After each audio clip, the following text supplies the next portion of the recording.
Hello friends, मैं doctor Nikhila. आज मैं आपके लिए एक ऐसा टॉपिक लेके आई हूँ जो बहुत ही ज़्यादा कॉमन होता जा रहा है और बहुत ही घातक है, जिसका नाम है सर्वाइकल कैंसर।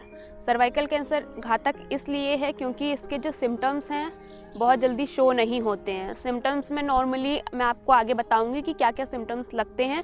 वो नॉर्मली बहुत सारे ऐसे डिजीज़ हैं जिसमें आपको शो हो सकते हैं। इसलिए और क्या है कि जब ये पता चलता है कि आपको सर्वाइकल कैंसर है तो बहुत ज़्यादा देर हो जाती है, या फाइनल स्टेज में आपको पता लगता है कि हाँ, आपको सर्वाइकल कैंसर की प्रॉब्लम है। ठीक है, सर्वाइकल कैंसर मतलब कि जो आपका यूट्रस है यानी बच्चेदानी है उसके मुंह पे कैंसर होना, तो उसको सर्वाइकल कैंसर बोलते हैं। इसका जो कॉज है, कॉज में मेनली जो है एक कॉज इन्वॉल्व होता है जो आपका है एचपी वायरस यानी कि ह्यूमन पेपिलोमा वायरस। ये इन्वॉल्व होता है अगर आपको सर्वाइकल कैंसर है। अब आप ये सोचेंगे कि ये वायरस है, जिनको कैंसर है सिर्फ उसमें ही होता है। ऐसा नहीं है। जो 80% फीमेल में ये देखा गया है कि आपकी होल लाइफ में यानी कि जब तक आपकी डेथ नहीं होती है तब तक आप कभी ना कभी इस वायरस के शिकार होते हैं। ठीक है, इसका लेकिन क्या होता है कि ज़रूरी नहीं है कि आपको एचपी वायरस है उसके बाद आपको कैंसर ही हो, क्योंकि ये होता है कि आपकी अगर बॉडी की इम्यूनिटी अच्छी है तो इसको ये जो डिस्चार्ज के थ्रू बाहर निकाल देता है आपके वायरस को, और आप 1 साल में या 2 साल में इस वायरस से ठीक हो जाते हैं। लेकिन किसी किसी कंडीशन में ये वर्स्ट हो जाता है जिससे ये कैंसर बनाता है। ह्यूमन पेपिलोमा वायरस जो है वो अगर आपको होता है और वो कैंसर की स्टेज में होता है, वो किस तरह से फैलता है वो मैं आपको बताऊंगी। अगर आप बहुत ज़्यादा सेक्सुअली इन्वॉल्व हैं, अगर आपके मल्टीपल जो पार्टनर हैं मल्टीपल हैं बहुत ज़्यादा, और अगर आप मल्टीपल पार्टनर इन्वॉल्व नहीं हैं लेकिन अगर आपका जो हस्बैंड है उसके मल्टीपल पार्टनर हैं तो भी आपको ये वायरस हो सकता है। अगर आपकी इम्यूनिटी लो है तो भी आपको ये वायरस हो सकता है। अगर आपका जो है कि अर्ली एज में शादी हो गई, ठीक है, आपकी एज जो है वो कम है, उस एज में आपकी शादी हो गई, तो उसमें क्या होता है कि सेक्सुअल लाइफ जो होती है बहुत ज़्यादा हो जाती है, जिसकी वजह से आपको ये वायरस होगा और इसकी वजह से आप हो सकता है इन फ्यूचर आपको कैंसर भी हो सकता है। अगर आपको एचआईवी है, अब एचआईवी की बात करते हैं। एचआईवी में क्या होता है, मोस्टली वॉट्स हो जाते हैं यानी कि घाव हो जाते हैं। तो घाव अगर कहीं पे भी है तो वहाँ पे इन्फेक्शन होने के चांसेस ज़्यादा हो जाते हैं। घाव एक तो हो जाता है, और अगर आपको एचआईवी है तो आपकी इम्यूनिटी भी जो है वो कम हो जाती है, यानी कि अगर आपको कोई भी डिजीज़ आपके शरीर में है तो उसको लड़ने की क्षमता जो होती है वो कम हो जाती है, जिसकी वजह से ये जो एचपी वायरस है वो कैंसर की कंडीशन क्रिएट कर देता है। अगर बहुत ज़्यादा आपको एबॉर्शन हो रहे हैं या बहुत ज़्यादा डिलीवरी आपने, बहुत ज़्यादा आपके बच्चे हैं, तो उस कंडीशन में भी होता है कि आपका जो वायरस है वो बहुत जल्दी स्प्रेड हो जाए और आपको कैंसर कर दे। जैसे एबॉर्शन या आपकी ज़्यादा डिलीवरी की बात करें, उस स्टेज में क्या होता है कि बार बार अगर डिलीवरी होती है तो जो सर्विक्स होता है, जो बच्चेदानी का मुंह होता है, वहाँ पे घाव हो जाते हैं। अब वो घाव हील होने में काफ़ी टाइम लेते हैं। अगर उस स्टेज में अगर जो घाव है हील हो रहे हैं, आपके भर रहे हैं, उस स्टेज में अगर आपको वो वायरस है तो बहुत जल्दी ग्रो करता है, जिसकी वजह से क्या है कि आपको सर्वाइकल कैंसर हो सकता है इन फ्यूचर। और इसमें एक रिस्क फैक्टर ये भी है कि अगर आप स्मोक करते हैं बहुत ज़्यादा, अगर आप ड्रिंक करते हैं, आपकी बॉडी में विटामिन डी है जो है वो कम है, तो भी आपको ये प्रॉब्लम हो सकती है।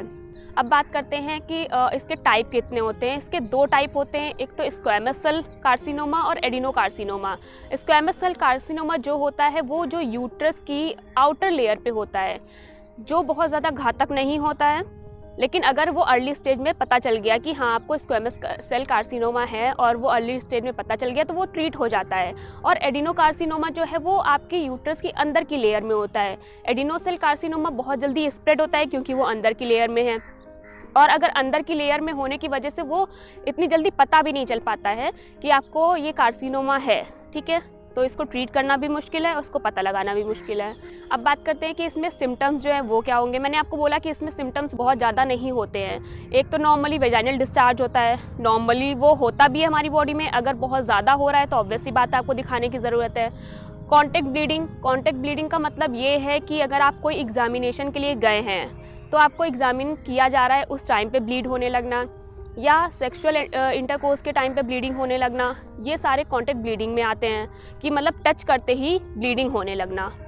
ठीक, इसके अलावा और सिम्टम्स में ये हैं कि आपके जो पीरियड है उस टाइम पे आपको प्रोलॉन्ग ब्लीडिंग होगी, यानी कि बहुत हैवी ना होके धीरे धीरे ब्लीडिंग कंटिन्यू चलती रहेगी, या आपको उसी पीरियड में यानी कि 5 से 6 दिन के पीरियड में बहुत ज़्यादा ब्लीडिंग होना, या आपके जो पीरियड है वो इर्रेगुलर होना, यानी कि बहुत जल्दी आना और बहुत प्रोलॉन्ग चलते रहना, ये सारे सिम्टम्स इसमें आते हैं। ये सारे सिम्टम्स बहुत सारी डिजीज़ में आते हैं। तो आप ये सोचेंगे कि मुझे कैंसर ही है, तो ये पॉसिबल नहीं है, कि ज़रूरी नहीं है कि आपको कैंसर ही हो, लेकिन अगर ये सिम्टम्स लग रहे हैं तो चांसेस है कि आपको ये प्रॉब्लम हो। ठीक है, अब इसकी बात करते हैं कि हमें ये स्टेजेस कितनी होती है। इसमें मोस्टली 5 स्टेजेस होती हैं, जिसके अकॉर्डिंग हम इसको जो ट्रीट करने का है और क्या मेथड है वो डिपेंड करता है। अगर स्टेज आपकी 1 है, मतलब अगर इनिशियल स्टेज है, तो वो सिर्फ सर्विक्स को थोड़ा सा ही डैमेज करता है, जो आप बहुत जल्दी उसका ट्रीटमेंट हो जाता है, वो आप ठीक हो जाते हैं। इसी तरह से स्टेजेस बढ़ती जाती हैं, तो वो जैसे सर्विक्स के बाद आप वेजाइना को भी इन्वॉल्व कर लेगा, पेल्विस इन्वॉल्वमेंट हो जाएगी। और आपकी ये ज़रूरी नहीं है कि आपको ऐसा लग रहा है कि आपका ये सर्वाइकल कैंसर है तो किसी और दूसरे ऑर्गन या किसी पर्टिकुलर उसके साइड के ऑर्गन को इफेक्ट नहीं करेगा। ये कर सकता है अगर ये फाइनल स्टेज में है। फाइनल स्टेज में ये रेक्टम को और आपके ब्लैडर को या आपके लंग्स को, लीवर को, सबको इफेक्ट कर सकता है। उस स्टेज में मतलब ये है कि ट्रीटमेंट भी नहीं कर सकते हैं और हम कुछ नहीं कर सकते हैं इस स्टेज में। लेकिन अगर इनिशियल स्टेज में यानी कि फर्स्ट स्टेज में पता चल जाता है तो इसके बहुत सारे ट्रीटमेंट जो हैं वो अवेलेबल हैं। ठीक है, अब बात करते हैं कि भाई सारा हो गया, सिम्टम्स हो गया, आपके स्टेजेस आपको बता दिए गए और टाइप बता दिए गए। अब इसमें क्या है कि अब हम इसको पता कैसे लगाएंगे कि आपको सर्वाइकल कैंसर है या नहीं है। इसके डायग्नोज करने के जो तरीके हैं वो एक पैप स्मीयर होता है। पैप स्मीयर मतलब कि ये कोई ऑपरेटिव प्रोसीजर नहीं है कि आपको बहुत ज़्यादा एडमिट होना पड़ेगा, जाके वहाँ पे बहुत टाइम देना पड़ेगा। ये जो है ओपीडी प्रोसेस है, मतलब आप नॉर्मली ओपीडी में जाएंगे और ये आप बोलेंगे कि पैप स्मीयर आपको कराना है, तो जो आपकी गायनी होंगी वो इसको कर देंगी। उसमें क्या है कि आपको लिथोटॉमी पोजीशन में लिटाया जाता है और आपकी जो बच्चेदानी का मुंह होता है वहाँ से कुछ सैंपल लिए जाते हैं और वो लैब भेजे जाते हैं कि भाई आपको जो आपकी सर्विक्स है उसमें कोई प्रॉब्लम तो नहीं है। अगर आपकी जो सर्विक्स से सैंपल लिया गया है उसमें सब कुछ नॉर्मल है तो कोई दिक्कत वाली बात नहीं है। अगर उसमें कुछ उनको डाउट होता है कि हाँ कुछ पार्टिकल हैं ऐसे जो एबनॉर्मल हैं, तो उनके लिए क्या करना होता है कि उसके बाद का जो प्रोसेस है कोल्पोस्कोपी जो बोलते हैं, ठीक है, कोल्पोस्कोपी करानी पड़ती है। कोल्पोस्कोपी में क्या होता है कि सेम प्रोसेस होती है, इसमें भी कोई आपका एडमिट होने की ज़रूरत नहीं है, 5 से 10 मिनट की प्रक्रिया है ये। ठीक है, उसमें भी आपको लिथोटॉमी पोजीशन में लिटा के उसमें क्या होता है कि एक कैमरा होता है जो अंदर की चीज़ों को बहुत बड़ा करके दिखाता है। ठीक है, बहुत बड़ा दिखाता है जो सेल्स हैं वहाँ पे, क्योंकि ऑब्वियस सी बात है कि जो आपका ये वायरस है वो आपके सेल में रहता है।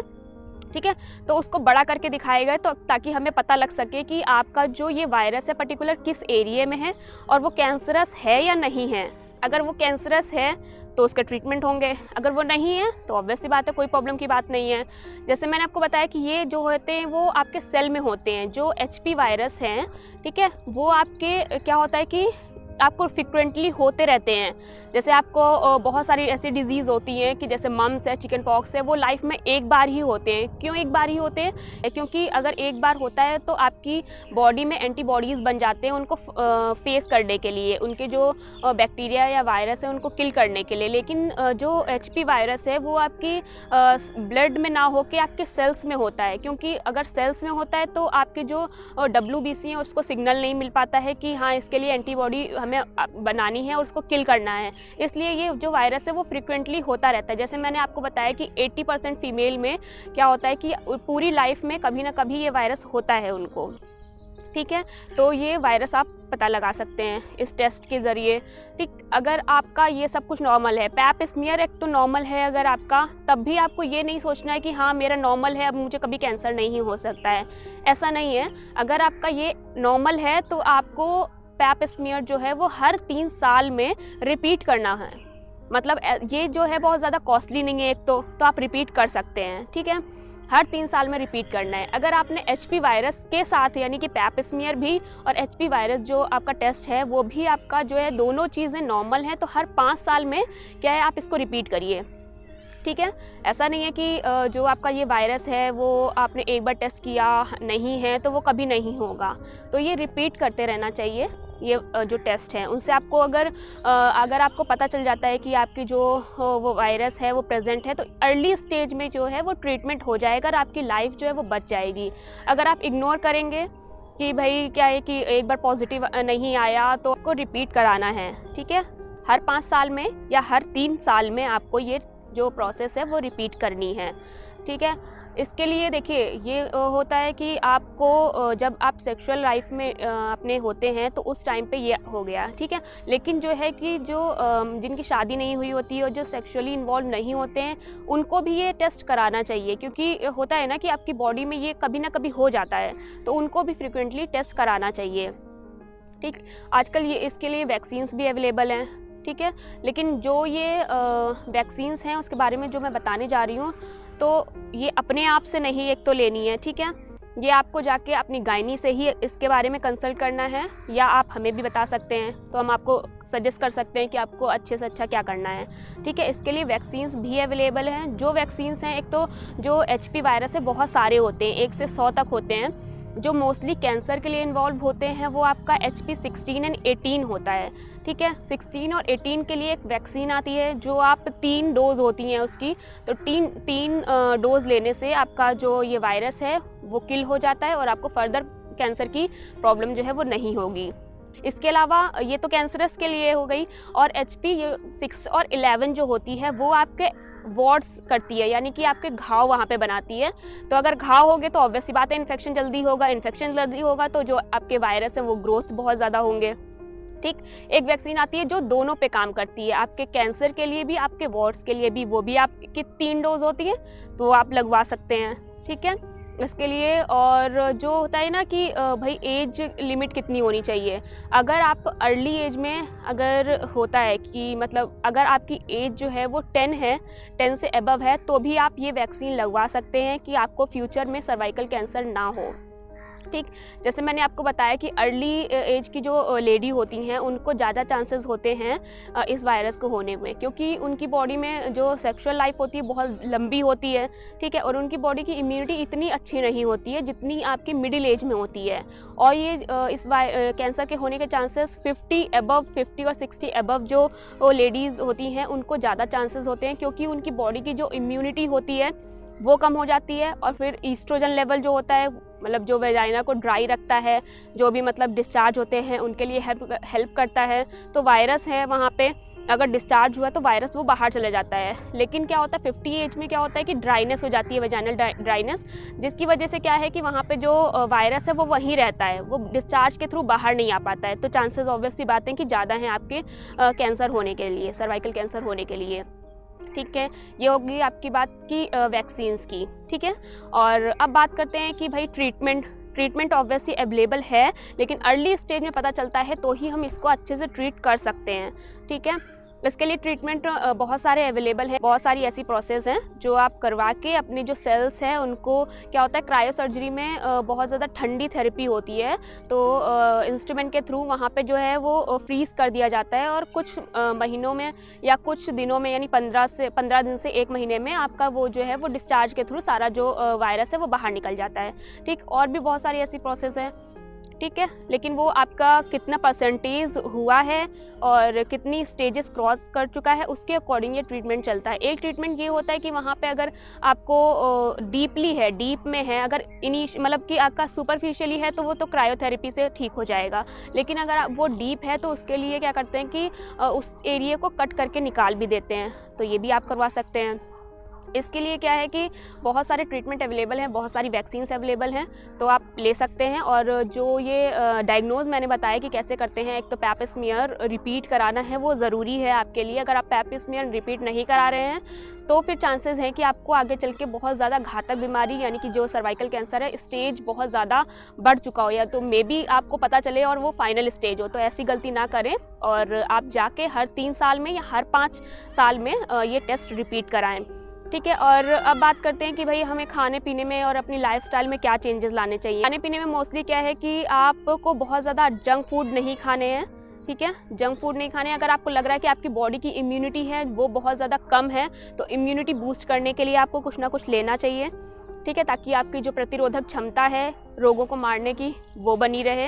आप अपनी डाइट में विटामिन ए, विटामिन ई भी इन्वॉल्व कर सकते हैं, जैसे आपका पालक हो गया, कैरेट हो गया, सनफ्लावर सीड हो गए, सारे ऐसे फूड हैं जिसमें ये सारी चीज़ें होती हैं, तो आप इन्वॉल्व करके उसको ठीक है। आप जो कैंसर की कंडीशन है उसको ठीक तो नहीं कर सकते, प्रिवेंट ज़रूर कर सकते हैं, ठीक है।